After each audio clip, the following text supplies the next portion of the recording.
So I'm on day 3 or 4 of this new semen retention streak. And when you get down to these low numbers again and you reset and you relapse just like I did, it's just truly a reminder of how much, and I'll just talk about myself, how much I've taken the long streaks for granted, how much easier life is when you're on a long streak. You've been building up this pressure, this energy, life force. So I'm on day 3 or 4 now, and I've been taking care of my son these past few days, and it's been great. It's my favorite time when I spend time with my son, and we just hang out and have a good time. But it's so obvious that I am building up life force and energy. It's so I can't wait to get back on that high energy because, I can get things done. I have discipline. I have motivation. I have reason to take care of my son, show him how to be a good person and just have a good time. But it all takes extra effort. I have to use my discipline. I have to use some excess battery or gas or energy, whatever you want to call it. And it just takes a toll because every action requires energy, right? But when you're on a long streak, it is effortless. It just happens, for me at least, when I'm on the really long streaks, because right now I have to make an effort. And also, I don't have the same amount of energy, which is quite clear, I suppose. So I just wanted to talk about that. For all you guys on a long streak right now, doing good. And I'm talking a real streak. Like a clean streak. Not mentally masturbating all the time, or fantasizing or lusting. But like real clean streaks where you can feel the benefits, truly feel the benefits, mentally and physically and spiritually. I envy you guys. Like I was just there a few weeks ago. I was right there with you. 100+ days, right? Just going towards my goals. And now I'm just waiting to get back. I once made this voice recording where I was in a much worse condition than I am now because I didn't relapse severely. It was just, what you call it? It was just a relapse and it wasn't good. And then I did it a few times and now I'm building back up. But that time I made the voice recording, it was really bad. And I described it as being in a waiting room. So I guess if you are in literal hell, that's the worst place to be, right? Whatever that hell is for you.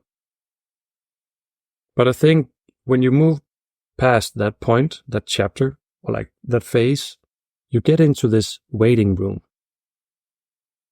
That's at least how I visualize it. You just wait to be alive in an effortless way. You know that your brain is doing some sort of healing. Some people call it the flat line. I also been through those flat lines.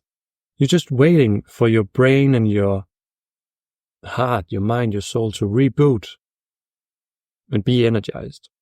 And I sort of have this, it's a mild waiting room now where all my actions require discipline from me.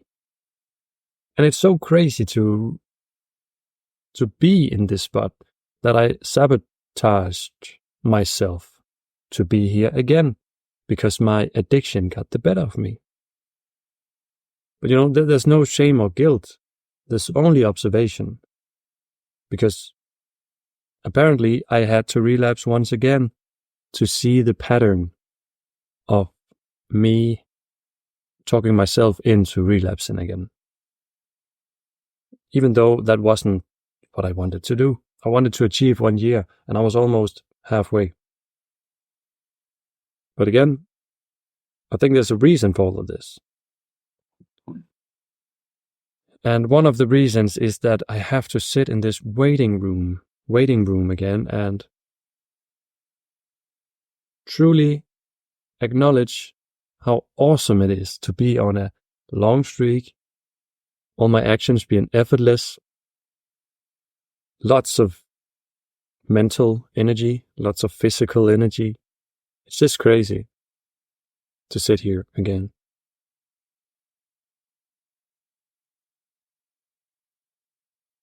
So to all you guys going strong, keep going, man, because just don't look back. There's nothing to find. Like, just remember that you left the place of addiction for a reason. There is a reason you are trying to move ahead.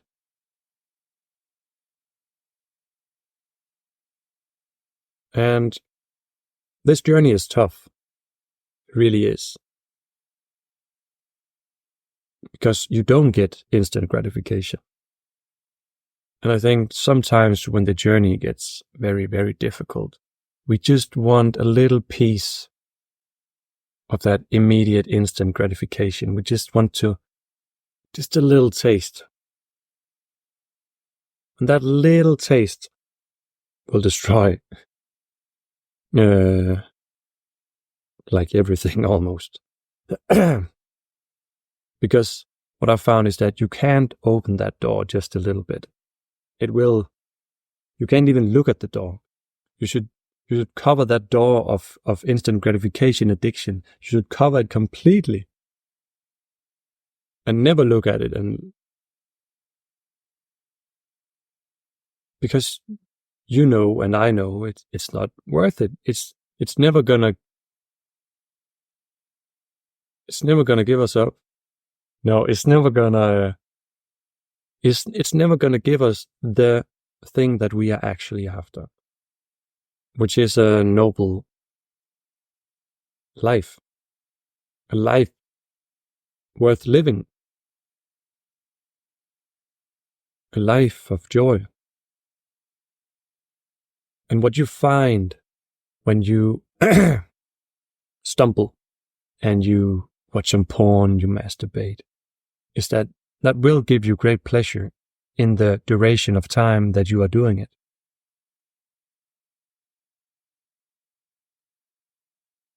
But once you have that post-nut clarity, that's when you remember that you got your eyes off the mission. Like, you stopped living the life that you actually want to live.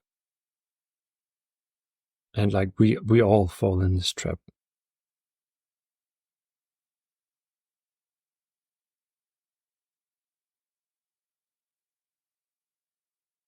Now, even though there is no shame and guilt, I do have great regret, because there's more and more of you guys coming in and subscribing to the channel. And I just want to give you like the best advice possible and share everything. And I guess this is one of the very important times to share, and that's why I'm sharing. But when I'm on a long streak, like, the mental clarity and the intuition and the downloads I get, it's just crazy. It's amazing. So, of course, when I'm down now, when I'm in the waiting room, when I'm in the half flat line, I can't articulate the way that I want to, because like I'm going on like a quarter of the energy I normally have. And like it takes extra effort for me to sit in front of the camera because the words don't flow as easily.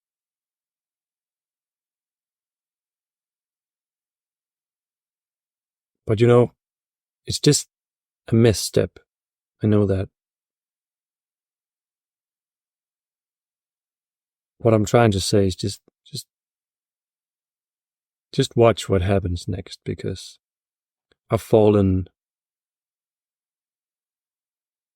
maybe hundreds of times throughout these 7 years. And I've learned something every time. So it's not, when I get on a long streak now, it's just not a number. It's like every day I put in the work that needs to be done in order to make the streak as pure as possible in every way.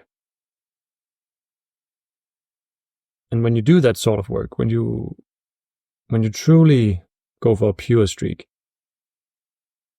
that's when things like magical things start to happen.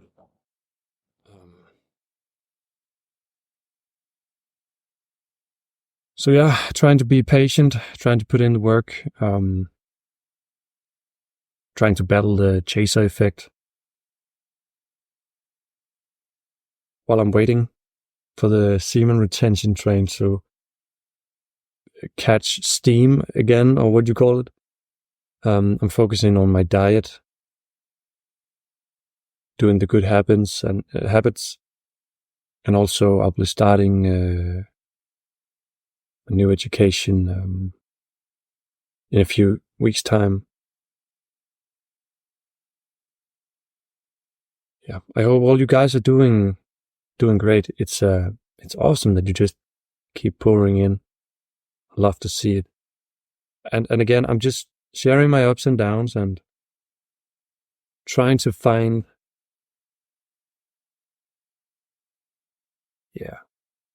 trying to create some sort of value by being brutally honest. I want to share everything because that will set a person free. Every time I tell small little lies, white lies, or big lies, it just breeds despair and pain and suffering immediately. And this multiplies by the thousands. So for many years, I've been trying to fight back and just being honest, showing my fragile little ego to the world. And it sort of evaporates by doing that. You're not building delusions in your mind. Because humility and honesty and authenticity goes hand in hand.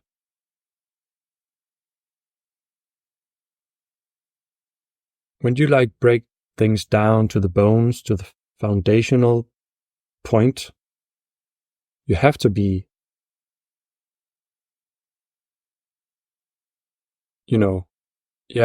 see, I can't even find the word right now.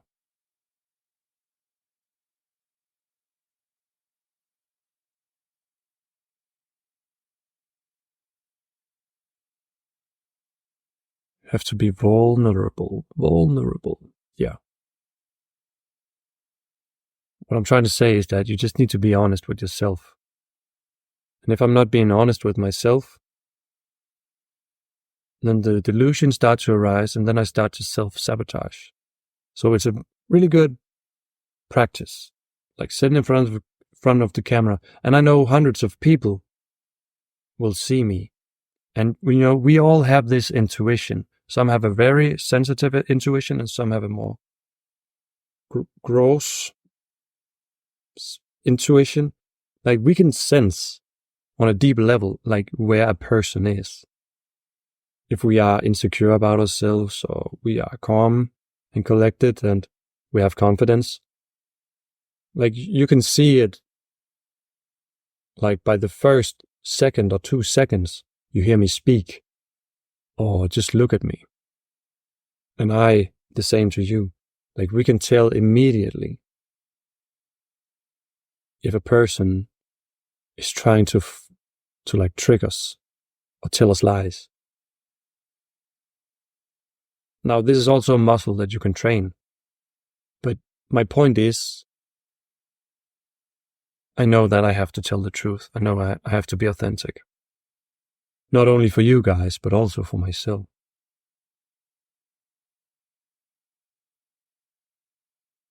Authenticity breeds authenticity.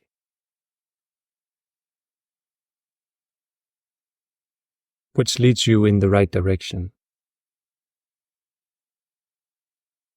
And I think it's time for me to get something to eat. I'll see you in the next one, guys.